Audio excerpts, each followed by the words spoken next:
Welcome to the Private Equity Experience Podcast, your backstage pass to the strategies, stories, and secrets that drive value in the PE universe. No filters, no fluff, just straight talk and expert insights to help you navigate the private equity world with confidence. And now your hosts, Ed Barton, Rory Liebhart, and Emily Sander. Okay, first of all, my legs are dying because I did leg day yesterday for the first time in a long time, and now I walk like a cowboy. Yeah, and I can't stand or sit. It's fun. It's Means you good. did it right then. Good. As Right. long as it's not your back killing you, that's a good thing on leg day. No, I have done that. I have done the herniated discs from squatting and deadlifting too much, and that is no bueno. Yeah. Holy. Yeah. You were up there for a while, man, Rory. You were like, I remember that picture of you on the hack squat machine, and you were Oh doing my gosh, yeah. 1,000 pounds or something stupid like that. Yeah, that was when I was probably like 40, 50 pounds heavier. I'm definitely not as strong as I once was, but we do the best we can at at this age anyway. You're looking good. You're feeling good. Yeah, That's what what counts. it's about. Yeah, exactly. Ed, have you ever deadlifted anything in your life? Yeah, I'm country strong. Country strong. I have functional fitness. Functional fitness. Yeah. There's the chip. There's the dip. I've seen you. Alrighty here. We are talking about the buy phase. This is when you're getting ready to sell your business. And we're going to talk about just the main tenets of what goes on there. So, Rory, this is a large topic here, but kick us off. What's a good starting point? Yeah, it's just you're a founder. You've run your business, you bootstrapped it. Maybe you've taken on some angel investment early on, but you've reached a point to say, now it's time to consider selling my business. What do I need to do to prepare for that? So who do I need to involve in the process? Who can help me assess the buyer universe? I know my business, but I may not know M&A.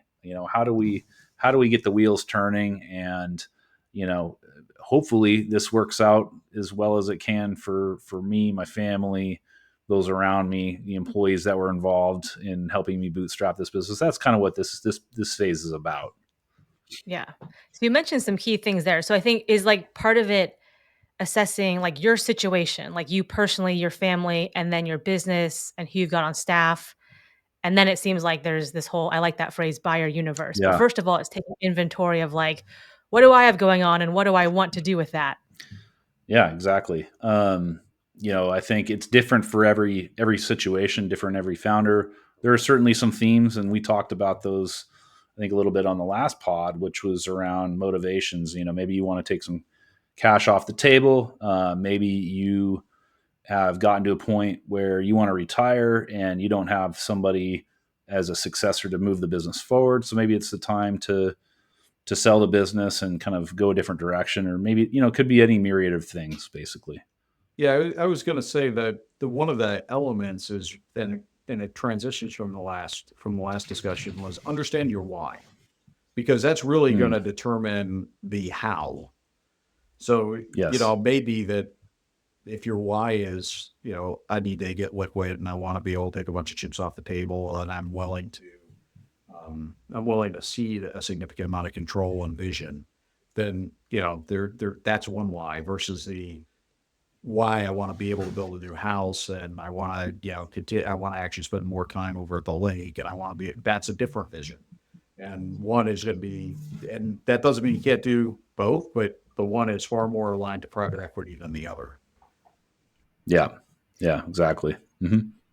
So like why, but also like what do you want to do? Like, what do you want to be doing at this stage? Yeah. And what do you want the business to do? Because again, part of this exercise is making sure, and I know we'll talk about it here in a bit, is making sure you've got the right, when you're going to market and you're talking to the investment banker, that they understand what you're trying to accomplish. They attach that buyer universe that we were talking about with, they go, okay, in that buyer universe, there's a few constellations in there that we don't want to go to. And there's a few constellations in there that we want to focus on. And based upon your why and your what. And so that's going to be really important to understand as you're going through it. And it's not good enough for a founder, where founders become imperiled is when they go, well, my buddies are doing it, so I'm going to do it too. That's a Mhm. bad, and I've seen that. I've had to survive through one of those PE transactions where everybody did it, so they did it, and then they didn't realize what they did.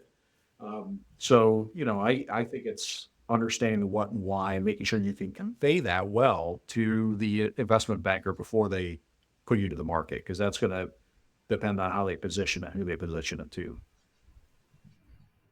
Okay, and an investment banker's job is they're kind of like your agent for a house, like they're the person who's real estate agent looking for different houses and matching your needs and criteria with different locations and all that good Yeah. stuff.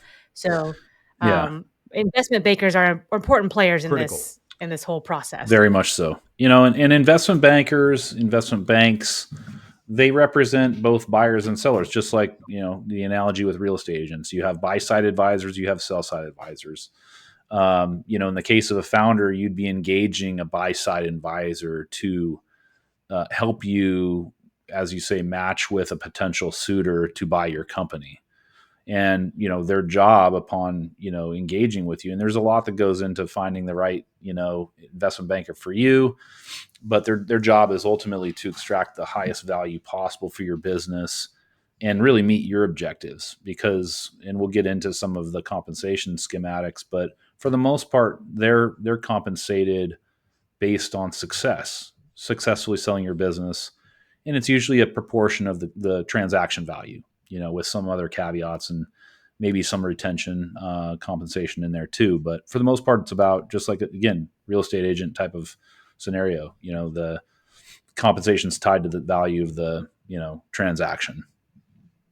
So they're incentivized to get the best deal for you, but they also deal in relationships and they want to retain the relationships with all parties Yeah, in that for the long term. So they're not going to yeah, burn any bridges to try to, shove one past someone. No, yeah, yeah, they are not. And as a matter of fact, one of the things to be cognizant of as a founder is when you're going through the interview process, and you should be interviewing investment bankers with a much higher level of scrutiny than I generally see them interviewed.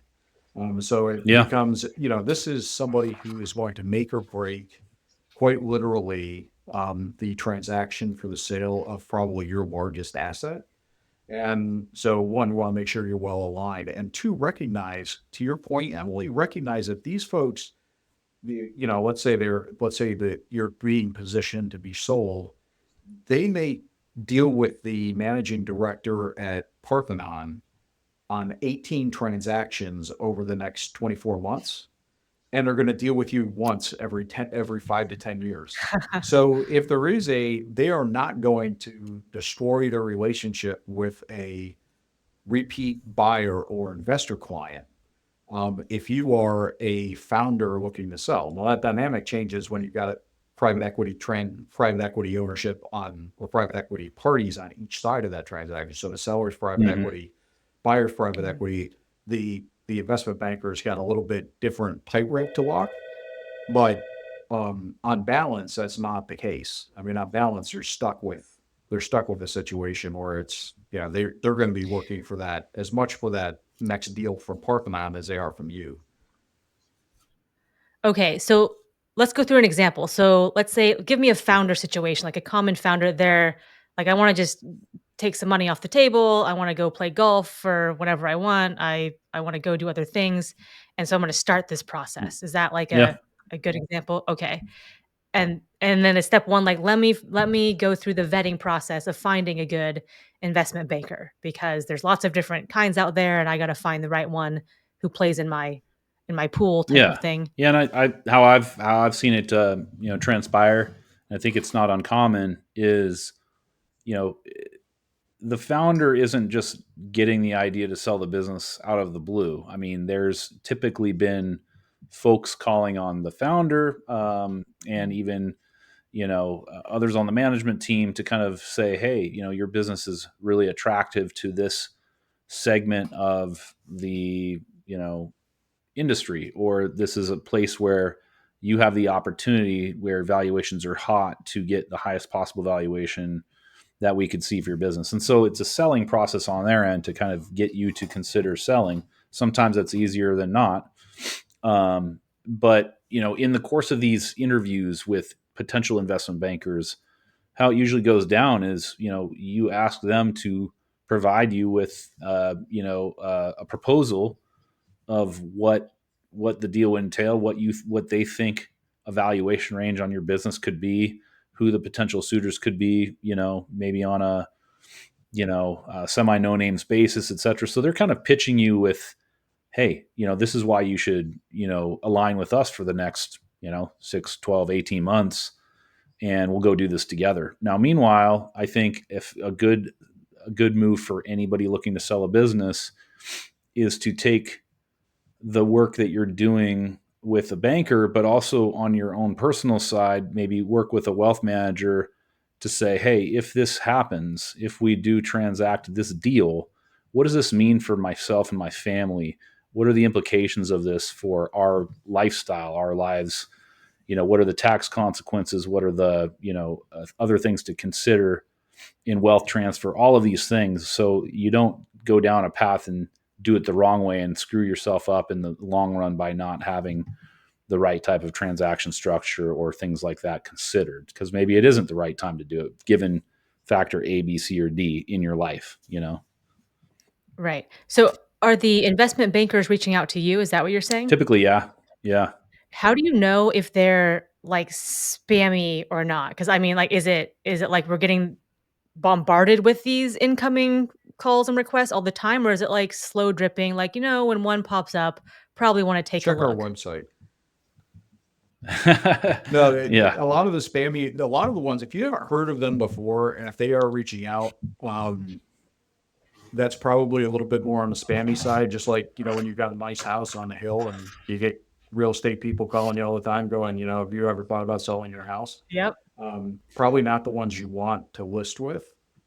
However, the best way to find a good investment banker is to talk to folks who have transacted their businesses Yep. in that industry.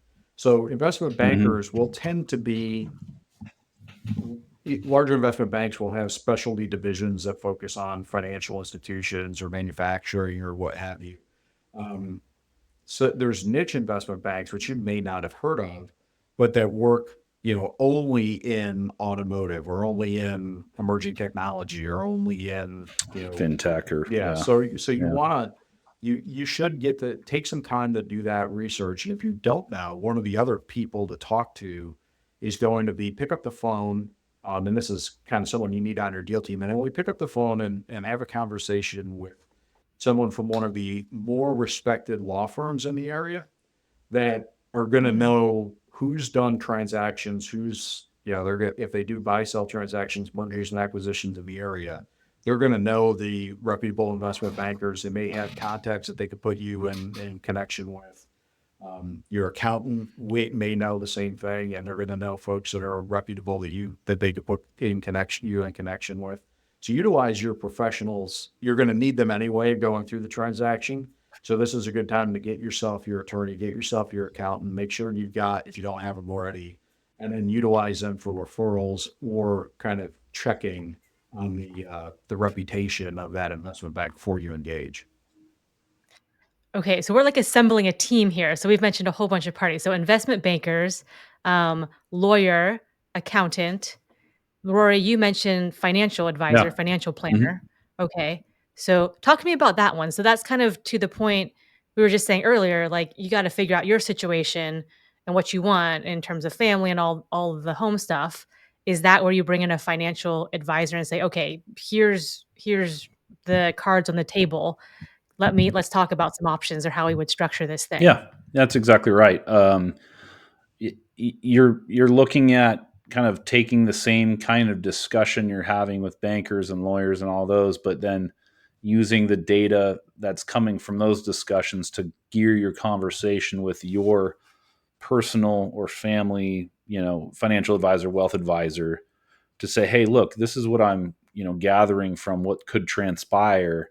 How do we optimize this on the personal side so that we're seeing the most benefit possible, and actually on the flip side, minimize any sort of consequences that may arise. Because while I have not been in this position myself, I've heard a lot of horror stories about people that think they, just are walking away with a fantastic deal. But then there's unforeseen consequences on the personal side based on the structure of the deal, but also, the way in which it was characterized in the deal structure, which could have major consequences when it comes to just what you're really trying to extract is the maximum cash flow coming out of a deal.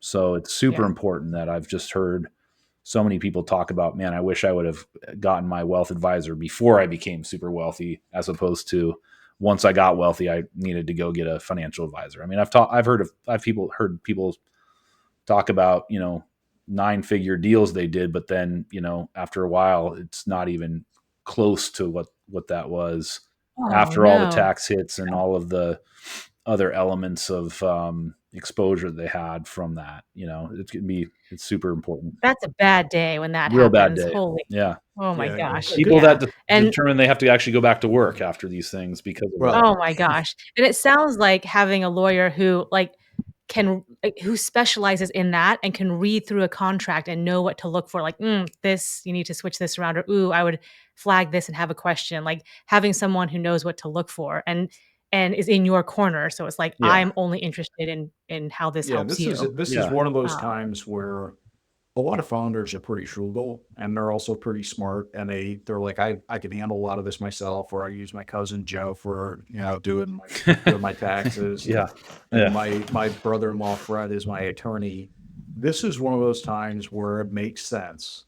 And again, being in my own case, kind of a solo practitioner, I'm about to speak against my own position. This is one of those, if you're going to do a 9 or 10, 8, 9, 10-figure deal, you want to engage like Kirkland and Ellis.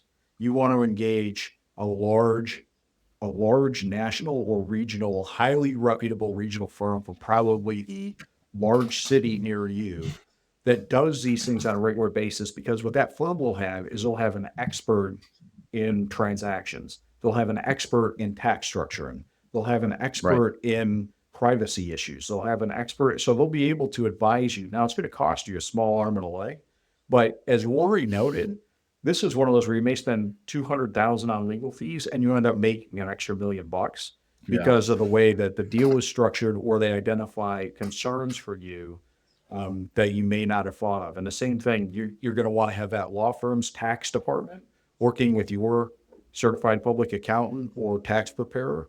And if you don't have a tax preparer, this is a good time to get one, because these transactions generally have significant tax impacts regardless, except maybe if it was a C corporation and you're holding stock, they're almost always going to have significant tax flow through impacts to you that, as Rory noted, it could blow up this deal for you.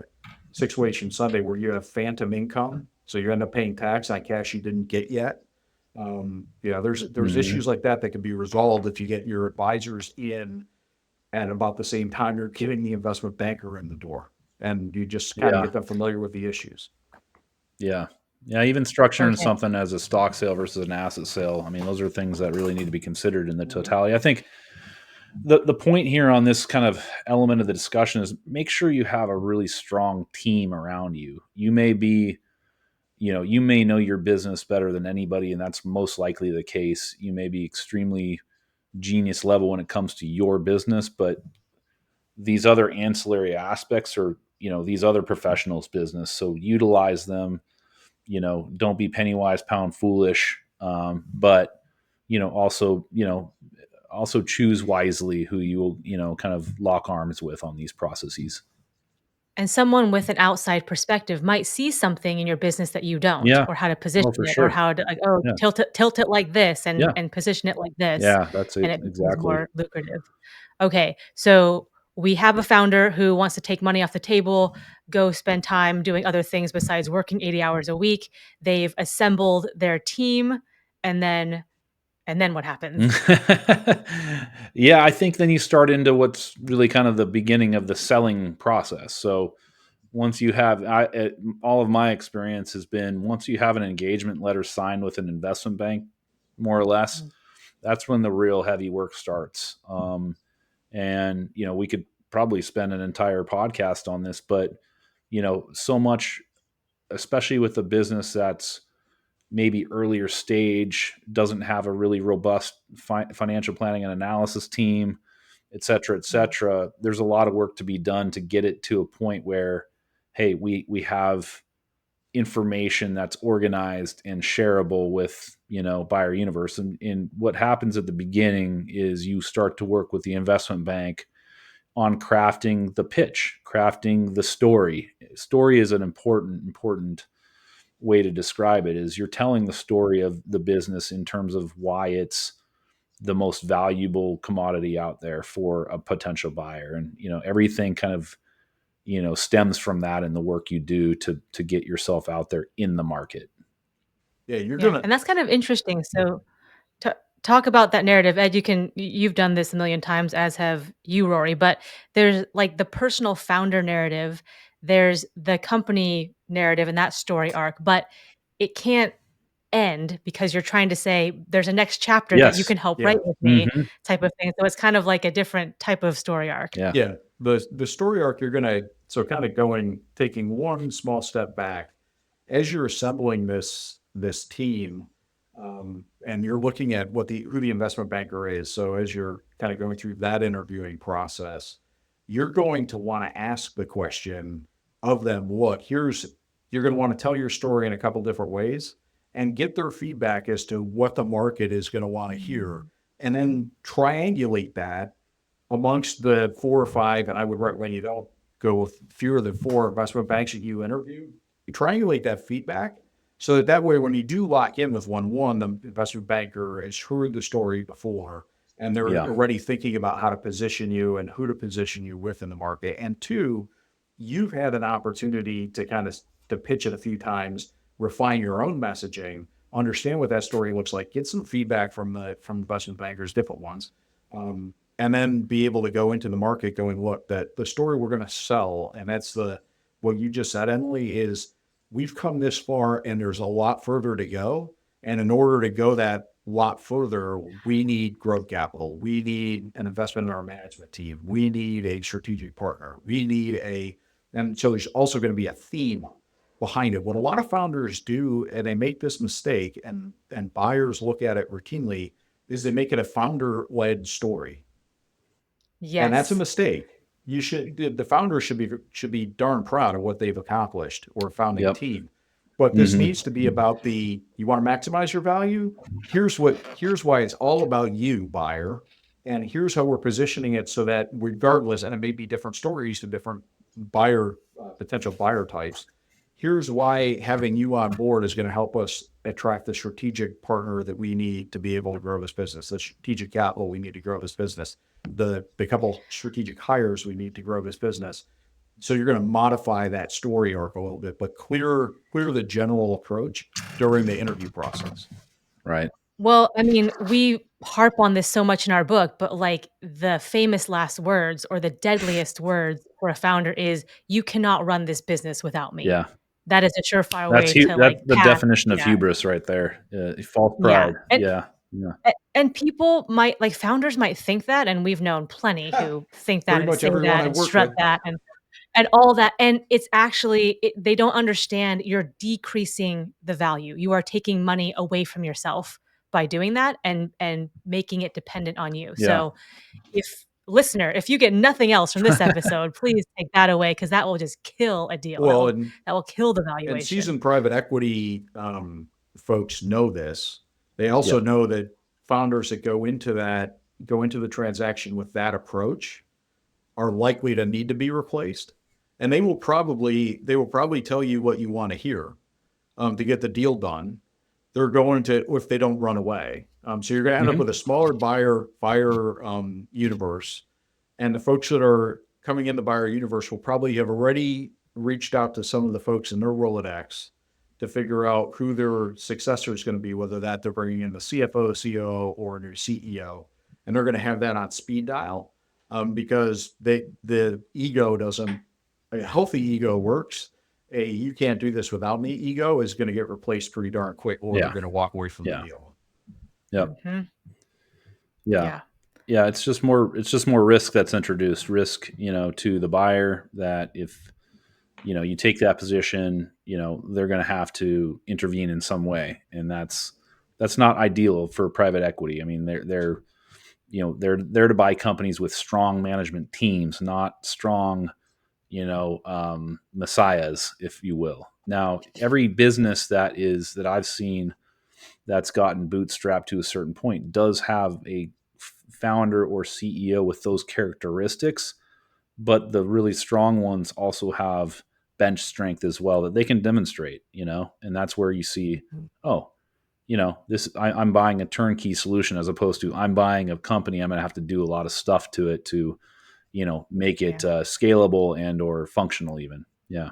That's another really good point. I mean, that kind of goes back to assessing like personal situation of the founder, but also the staff. Like who is on your Yeah. team and are they ready to go? Like are Hmm. these, is this like the A team or are we gonna need to bring some new recruits in or plus up our bench? Yeah. Because Yeah. It's usually a little of both. My experience is I've never seen it where there's a wholesale change right out the gate, because I think, you talk about a founder that says I'm indispensable. Well, my experience has actually been it's, the next level down or even two levels down are the people that actually, are super important to the make day this to stuff day to make happen. stuff happen. Yeah. So, a fully functional team is important, but I've seen it mostly where there's usually a couple pieces that need to be brought in just to handle the rigors of what it takes to be owned by another company, and the reporting and all of the Yeah. interactions and things like that just wasn't present before. That's natural. I've not seen it too much where there's like a wholesale change, because that's just almost too much of a burden, unless you're just I buying for yeah. assets and you're going to shut this damn thing down, basically. Yeah. So a coaching engagement I had was PE firm came in, founder could not make it, so Hmm. they sent him away, brought in one of their own people to run it. They Yeah. knew a guy and had him in there within days. But this team, the new president hired me as a coach for his leadership Yes. team, for the Yeah. 5 people who were like, "What just happened? Like, PE what?" And then our person we knew is gone, and we're sitting here going, "What the heck Mm. is going on?" So it was like, just walk them through this process, give them someone to talk to who's been there, done that, who's not in the business, but just let them know it's gonna be okay, and when I first met them, it was like Bambi and, like, deer in the Yeah. headlights, like, "What is happening?" Like, I had people on the verge of Yeah. tears. So it can be a big adjustment, It but, is. It you know, not just can, it some always is. Yeah. Yeah. yeah, and I mean, people react to change in different ways, and you gotta let them go through that process, and some people will sink, but some people will Flourish. flourish in that, and they'll rise to the occasion, Hmm. and you're like, "Oh my gosh, like, I Yeah. didn't know we had that in you, like, you untapped potential right there." So that's a really interesting process all by It itself. really is. Yeah. Yeah. Um, I just, it's at the end of the day, it's people, right? Like that's, humans are unique and interesting and all of those things. And so you just never know, but believe this, any buyer of your business is going to have contingency plan A, B, C, and N always. And so Mhm. those things are being thought of, whether, as Ed said, you're getting, sweet talked and, told the story about your value and the future, those plans and contingency plans are always in play. Yeah. Well, and here's where I would go back to, why are you doing this and what do you want? Hmm. If you wanna step back from the company and have a lot more money and a lot more time, then go step back and have a lot more money and a lot more time, and don't let your ego get in the way of Yeah. that.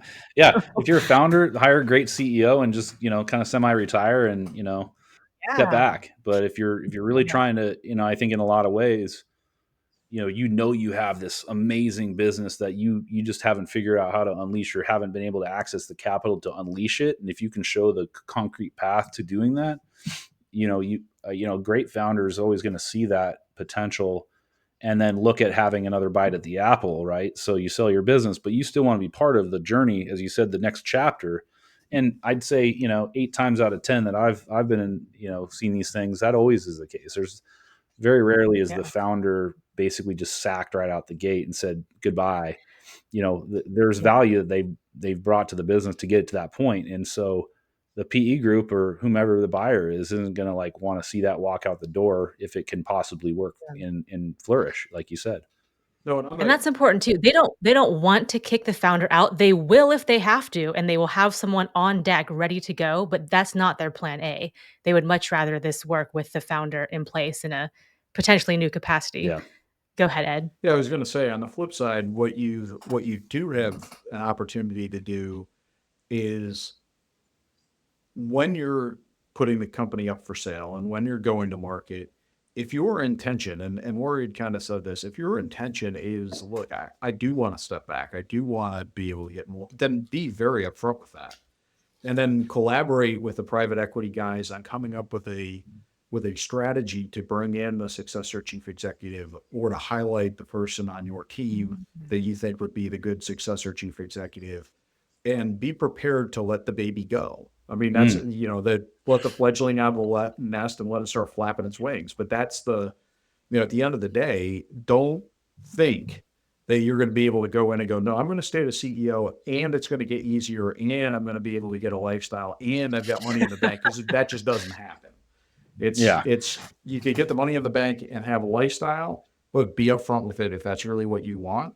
And there's nothing wrong with that. And where founders have made the biggest mistakes that I've seen have been in that situation where they think because they can't do it without me, or for whatever reason, they're not as hungry anymore. And so they go, okay, well, I can do this. You can't.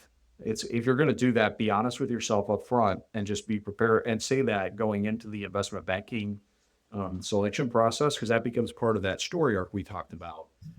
As to one of the reasons why you're transitioning the business, a buyer will look at that as an opportunity and pay more. So you talk about they don't necessarily want the founder to go. That's true if you're staying and you're adding value. If you go into it and go, hey, look, the reason this business is on the market is because I'm ready to transition. I'm in my 50s Right. or 60s. I'm taking money off the table. I'm ready to transition to a new leader. I know that I'm not the person to take it to the next level. That becomes an attractive buy for private equity guys, because they know they're not going to have to fight that now. It takes that risk off the table, and now they can collaborate with you to find the successor management that you need. And another scenario I've run into a number of times is founders who know their sweet spot and they know they like taking it from 0 to 10th, and then they want to hand it off to someone. So it's kind of like, and they do this over and over and over again. It's kind of like the relay race you see in the Olympics where like the first person runs the lap and hands it off. They know they're really good at that first lap and they suck at all the other laps. And so they just do that first lap over and over and over again and then hand it off to someone else. And they make a very lucrative, very good career out of doing that over and over and over again. So Well said. if you have a sweet spot and you know it, then play to that. Yeah. I think self-awareness and knowing your superpower, so to speak, is super important. And I think people that have figured that out, tend to flourish, and others, they kind of go against the grain. It doesn't work out all the time as much. Oftentimes they're still very successful, but maybe not as successful as they could be, or what have you. What else is good to know as a primer for this phase? Well, I think this is a good place to wrap this segment. I think we can pick up in our next discussion, but I think this is about where the business starts to undergo a little bit of a cage rattling, so to speak. This is a point where, other folks on the team are going to need to get involved, because a founder can't manage an entire diligence process. And when we talk about diligence, we will talk about all that goes into to kind of making your business position in the best possible way. And I'll just say, it starts with being really proactive as opposed to reactive.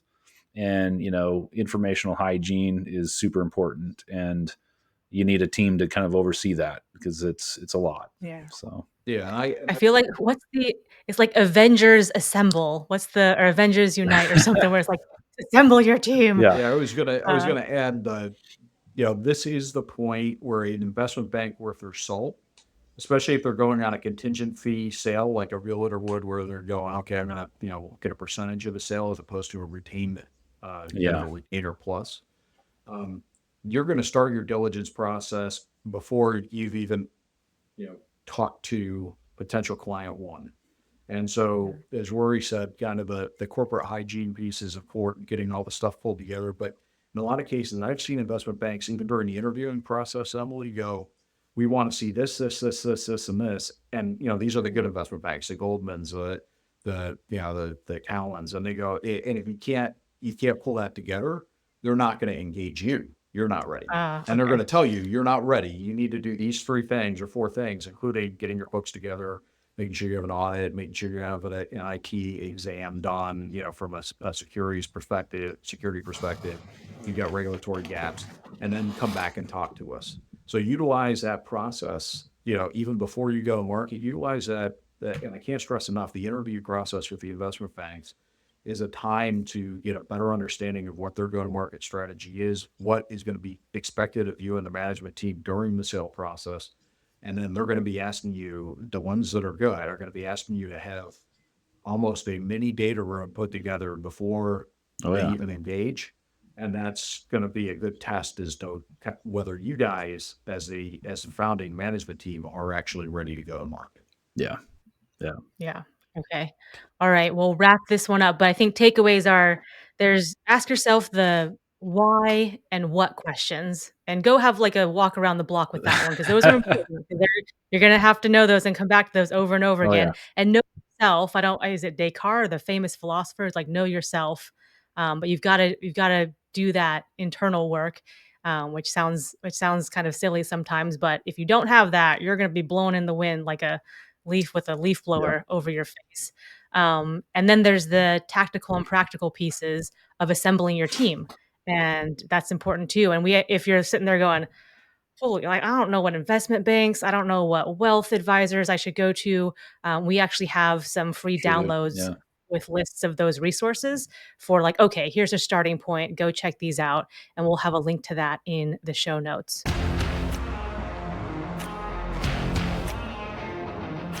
If you enjoyed today's episode, please like, share, and subscribe wherever you get your podcasts.